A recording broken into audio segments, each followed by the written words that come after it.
Story is told of the great Hasidic leader, Rabbi Levi Yitzhak of Berdichev. And he said that he learned what it means to be a friend by watching two drunks. He was once in an inn, and there were two drunks who had been drinking the entire night, and they were saying to one another, I love you, you're my best friend, you're the person that I love most in the world. And the one drunk said to the other, he said, if it's true that you really love me, and that I am your friend, then you would know what I need and what I want. And from that, Rabbi Levi Yitzhak of Berdichev says that is the test of friendship. Do you really know what the other person needs, what the other person wants? And can you help them, and can you provide that? The Mishnah tells us in Pirkei Avot, Uknei lecha chaver. You must acquire for yourself a friend. Absolutely vital to have a friend. And the verb that it uses is uknei, acquire for yourself. And some of the commentators explain that means even if you have to pay money in order to have a friend, you must have a friend, because we cannot live without friends. There's a very beautiful story in the Talmud that illustrates this point. It tells us about a certain righteous man called Choni HaMagil. And Choni HaMagil went to sleep for many, many years. Or perhaps, as we would say today, he went into a coma. In fact, he went into a coma for 70 years.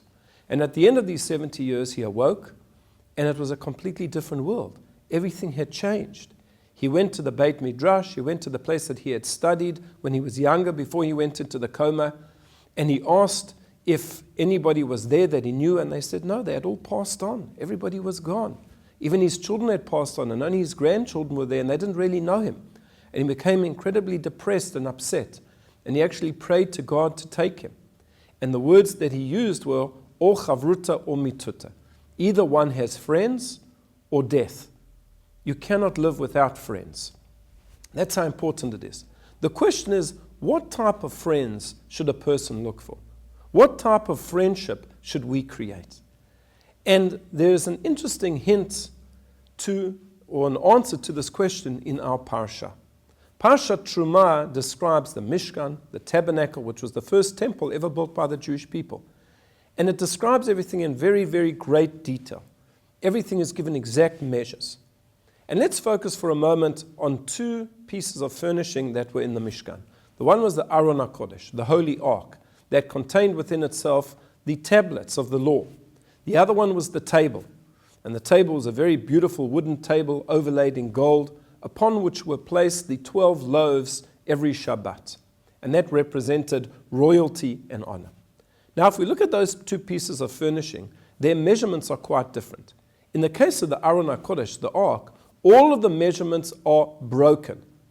What that means is they are half measures. The length, the height, the breadth, 1.5, 2.5, 1.5. They're no full measure. There's no 1, there's no 2. It's all 1.5, 2.5, etc. When it comes to the table, there, some of the measurements are full measurements, 1 or 2, and some of them are half measurements, 1.5, 2.5. Why is that so? Is there any symbolism in this whatsoever? The famous commentator, the Kli Yakar, tells us as follows. The Aron HaKodesh represents Torah and Torah wisdom. And Hashem specifically told Moshe that it has to be half measures, broken measures, to teach you that when it comes to Torah learning, your learning can never be full. It can never be a full measure, a 1 or a 2. It's always a half. There's always more that you can learn. When it comes to the table represents wealth and power. And there, some of the measures are full, and that's to indicate to you that whatever you have, consider it as if it's full.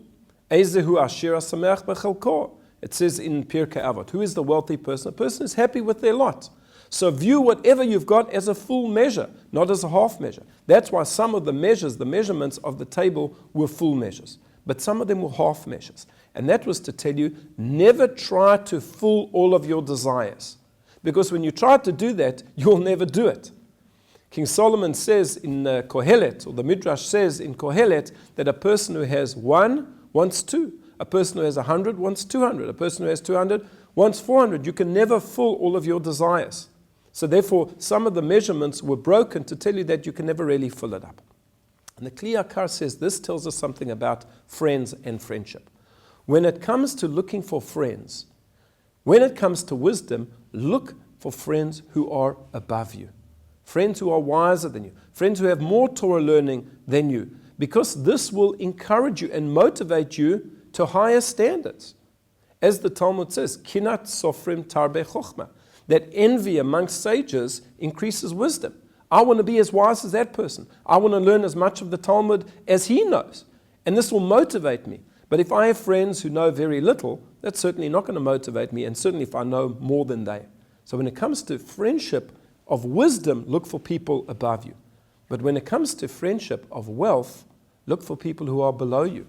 Because then you will not aspire to become wealthier and wealthier. If all of your friends are wealthy people, you just want to emulate them and imitate them all of the time and become wealthier and wealthier, and you'll never become wealthy.